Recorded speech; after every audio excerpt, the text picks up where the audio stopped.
ಮಹಾರಾಷ್ಟ್ರದ ಘಟ್ಟ ಪ್ರದೇಶದಲ್ಲಿ ಕಳೆದ 6 ದಿನಗಳಿಂದ ಸುರಿಯುತ್ತಿರುವ ಧಾರಾಕಾರ ಮಳೆಯಿಂದಾಗಿ ಏನು ಪಂಚಗಂಗಾ, ದೂದಗಂಗಾ, ವೇದಗಂಗಾ, ಹಿರಣ್ಯಕೇಶಿ ಹಾಗೂ ಕೃಷ್ಣಾ ನದಿಗಳು ತುಂಬಿ ಹರಿತಿರುವಂತದ್ದು ನಿಮಗೆ ದೃಶ್ಯಾವಳಿಗಳಲ್ಲಿ ತೋರಿಸುವಂತ ಪ್ರಯತ್ನ ಮಾಡ್ತೀನಿ.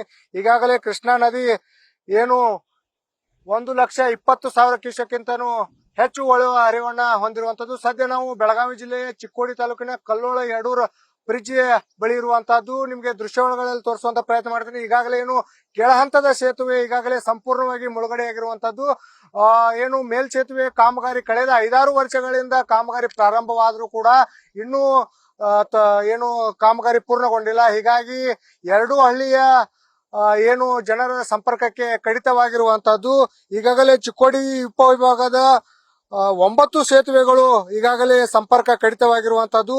ದೂದಗಂಗಾ ನದಿಗೆ ಅಡ್ಡಲಾಗಿರುವಂತಹ ಏನು ಮಲಿಕವಾಡ, ದತ್ತವಾಡ ಹಾಗೂ ನಿಪ್ಪಾಣಿ ತಾಲೂಕಿನ ವೇದಗಂಗಾ ಮತ್ತು ದೂದಗಂಗಾ ನದಿಗೆ ಅಡ್ಡಲಾಗಿರುವಂತಹ ಏನು ಕಾರದಗಾ, ಬೋಜ್, ಕುನ್ನೂರ್, ಬಾರವಾಡ ಸೇರಿದಂತೆ ವೇದಗಂಗಾ ನದಿಗೆ ಅಡ್ಡಲಾಗಿರುವಂತಹ ಬೋಜ್ವಾಡಿ, ಕುನ್ನೂರ್, ಶಿದ್ನಾಳ್, ಅಕ್ಕೋಳ್, ಜಾತ್ರಾಟ್, ಬಿಂಸಿ, ಮಮದಾಪುರ್, ಹುನ್ನೂರ್ಗಿ, ಅದೇ ರೀತಿಯಾಗಿ ಚಿಕ್ಕೋಡಿ ತಾಲೂಕಿನ ಏನು ಕಲ್ಲೋಳಿ ಯಡೂರ್ ಈಗ ಸದ್ಯ ಇಲ್ಲೇ ಇರುವಂತದ್ದು. ಈ ವಿಚಾರವಾಗಿ ಅಂದ್ರೆ ಯಾವ ರೀತಿ ಇಲ್ಲಿ ಸೇತುವೆ ಮುಳುಗಡೆ ಆದ್ರೆ ಏನೆಲ್ಲ ತೊಂದರೆ ಆಗ್ತದೆ ಅಂತ ಹೇಳಿ ಇಲ್ಲಿ ಸ್ಥಳೀಯರಿದ್ದಾರೆ, ಅವ್ರನ್ನ ಮಾತನಾಡಿಸುವಂತ ಪ್ರಯತ್ನ ಮಾಡೋಣ. ಸರ್, ಕಳೆದ 5-6 ವರ್ಷಗಳಿಂದ ಇಲ್ಲಿ ಜನರು ತೊಂದರೆ ಅನುಭವಿಸ್ತಾ ಇದಾರೆ ಮಳೆಗಾಲ ಸಂದರ್ಭದಲ್ಲಿ, ಏನ್ ಹೇಳ್ತೀರ ಸರ್? ಮಳೆಗಾಲ ಬಂತಂದ್ರೆ ನಮಗೆ ಹೋಗ್ಬೇಕು ದಾರಿಲ್ಲ. ಈ ಕೆಳಹಂತ ಸೇತುವೆ ಕಟ್ಟಿದಾರ. ಕೆಳಹಂತ ಸೇತುವೆ ನುಸ್ತ ಬೇಸಿಗೆ ಕಾಲದಲ್ಲಿ ಅಷ್ಟು ಉಪಯೋಗ ಇರ್ತೈತಿ. ಈಗ ಒಂದು ಹೊಸ ಕಾಮಗಾರಿ ಚಾಲು ಮಾಡ್ಯಾರ. ಹೊಸ ಕಾಮಗಾರಿ ಚಾಲು ಆಗಿ ಕಮ್ಮಿ 9 ವರ್ಷ ಐತ್ರಿ, ಇನ್ನೂ ಮಠ ಮುಗುದಿಲ್ಲ. ಆ ಜರ ಮುಗಿತಂದ್ರೆ ಈಗ ನಮಗೆ ಏನ್ ತೊಂದರೆ ಆಗ್ಲೈತಿ. ಈಗ ತೊಂದ್ರೆ ಹಂಗ್ರಿ, ನಾವು ಸುತ್ತಾಕಿ ಹೋಗ್ಬೇಕು. ಇಲ್ಲಿ ಯಡೂರ್ ಚಂದೂರ್ದವ್ರ, ಕಲ್ಲೋಳ ಯಡೂರ್ ಚಂದೂರ್ದವ್ರ ಸುತ್ತಾಕಿ ಅಂದ್ರೆ 15-20 ಕಿಲೋಮೀಟರ್ ಸುತ್ತಾಕಿ ಮಾಂಜ್ರಿ ಮೇಯಿಂದ ಹೋಗ್ಬೇಕು ನಮಗ್. ಅದ್ರ ಸಲ ಈ ಬ್ರಿಡ್ಜ್ ದೌಡ್ ಕಾಮಗಾರಿ ಬೇಗ ದೌಡ್ ಮುಗಿಬೇಕು, ಹಿಂಗ್ ನಮಗ ಇದೈತ್ರಿ ಅನಿಸಿಕೆ ಐತಿ. ಈಗ ನೋಡ್ರಿ ನಾವೇ ನಿಂತಿದ್ರಿ ಹಂಗ. ಈಗ ಜರ ಬ್ರಿಡ್ಜ್ ಜರ ಚಾಲು ಇತ್ತಂದ್ರೆ ನಮ್ಗೆ ಹೋಗಿ ಚಲೋ ಬರ್ತೈತ್ರಿ. ಅದು ಏನ್ ತೊಂದರೆ ಆಗ್ಲತ್ತೈತಿ. ಈಗ ಮಹಾರಾಷ್ಟ್ರದಾಗ ಮತ್ತೆ ಮಳಿ ಬೆಳಗಿದ್ರಿ, ಈಗ 1 ಲಕ್ಷಕ್ಕಿಂತ ಹೆಚ್ಚು ನೀರು ಬರ್ಕದವು.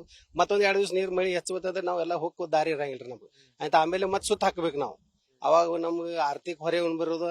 ನಾವೆಲ್ಲ ದನಗಳು ಒಯ್ಬೇಕು, ಎಲ್ಲ ಒಯ್ಬೇಕು, ನಮ್ ಸಂಸಾರ ಸಾಹಿತ್ಯ ಎಲ್ಲ ಒಯ್ಬೇಕು. ಹಿಂಗೆಲ್ಲ ಬಹಳ ತೊಂದರೆ ಆಗ್ತಿದ್ರಿ. ಅದ್ರ ಸಲ ಇಂತ ಬ್ರಿಡ್ಜ್ ನೆನಗುದ್ ಬಿದ್ದವ್ರಲ್ಲ ಅವ ಬಹಳ ದಿವಸದ ಇವ್ ಕಾಮಗಾರಿ ಪೂರ್ಣ ಆಗ್ಬೇಕು, ಹಿಂಗ್ ನಮ್ಗೆ ಆಸೆ ಐತ್ರಿ. ಸರ್, ಈಗ ಕಳೆದ 7-8 ವರ್ಷಗಳಿಂದ ಇದೇ ರೀತಿ ತೊಂದರೆ ಅನುಭವಿಸ್ತದೆ. ಯಾಕಂದ್ರೆ ಪ್ರತಿ ವರ್ಷ ಫ್ಲಡ್ ಅಂತ ಬರೋದು. ಯಾಕಂದ್ರೆ ಮಹಾರಾಷ್ಟ್ರ ಘಟ್ಟ ಪ್ರದೇಶದಲ್ಲಿ ಮಳೆ ಬೀಳ್ತಾ ಇದೆ. ಅಲ್ಲಿ ಬಿದ್ದಂತ ಸಂದರ್ಭ ಪಂಚಗಂಗಾ, ವೇದಗಂಗಾ, ದೂದಗಂಗಾ ನದಿ ನೀರೆಲ್ಲ ಚೊಕ್ಕು ಕೃಷ್ಣಾ ನದಿಗೆ ಬರುತ್ತೆ. ಈ ರೀತಿಯಾಗಿ ತೊಂದರೆ ಅನುಭವಿಸ್ತಿದ್ರಿ.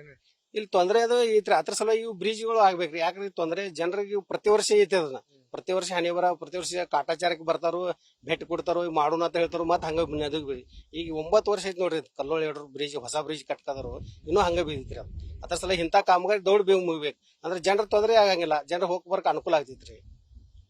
ಏನು ಕಳೆದ 1-2 ವರ್ಷದ ತೊಂದರೆ ಅಲ್ಲ, ಕಳೆದ 9 ವರ್ಷಗಳಿಂದ ಸಹಿತ ಇಲ್ಲಿಯ ಜನರು ತೊಂದರೆ ಅನುಭವಿಸ್ತಾ ಇದ್ದಾರೆ. ಯಾಕಂದ್ರೆ ಕೆಳಹಂತದ ಸೇತುವೆಗಳು ಸ್ವಲ್ಪ ಪ್ರಮಾಣದಲ್ಲೇ ಮಳೆ ಆದ್ರೆ ಸಂಪೂರ್ಣವಾಗಿ ಜಲವೃತಗೊಳ್ತವೆ. ಅದಕ್ಕಾಗಿ ಆದಷ್ಟು ಬೇಗ ಸರ್ಕಾರ ಎಚ್ಚೆತ್ತುಕೊಂಡು ಈ ಒಂದು ಮೇಲ್ ದರ್ಜೆಗಿರುವಂತಹ ಸೇತುವೆಗಳನ್ನ ಪೂರ್ಣಗೊಳಿಸಬೇಕು ಅಂತ ಹೇಳಿ ಈಗಾಗಲೇ ಏನು ಸ್ಥಳೀಯರು ಒತ್ತಾಯಿಸ್ತಿರುವಂತದ್ದು. ಕ್ಯಾಮರಾ ಪರ್ಸನ್ ಸುನಿಲ್ ಜೊತೆ ಸಂಜಯ್ ಕೌಲ್ಗಿ, ನ್ಯೂಸ್ ಫಸ್ಟ್, ಚಿಕ್ಕೋಡಿ.